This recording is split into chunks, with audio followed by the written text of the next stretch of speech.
মাদারীপুরে অনুষ্ঠিত হলো প্রাথমিক বিদ্যালয় গোল্ড কাপ ফুটবল টুর্নামেন্টের ফাইনাল খেলা। শিক্ষার্থীদের অংশগ্রহণে প্রাণবন্ত হয়ে ওঠে পুরো মাঠ। জমজমাট এই খেলায় মেতে ওঠে স্থানীয় দর্শকরাও।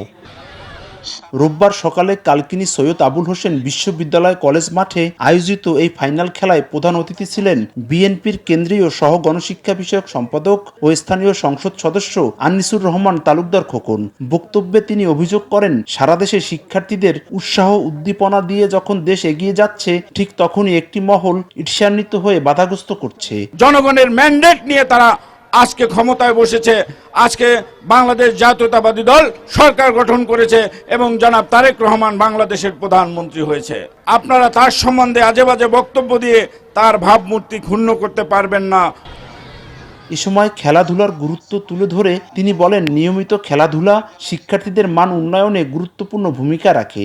খেলাধুলার সকল ক্ষেত্রে মান উন্নয়নে এবং সারা বিশ্বে আমাদের শিক্ষার্থীরা তাদের যে প্রতিভা আছে সেটা বিকাশে সারা বিশ্বকে তাক লাগিয়ে দেবে, এটাই আমরা আশা করছি। স্থানীয় প্রশাসন ও রাজনৈতিক নেতৃবৃন্দের উপস্থিতিতে খেলা শেষে বিজয়ীদের মাঝে পুরস্কার বিতরণ করা হয়। সঞ্জয় কর্মকার, অভিজিৎ, সময় সংবাদ, মাদারীপুর।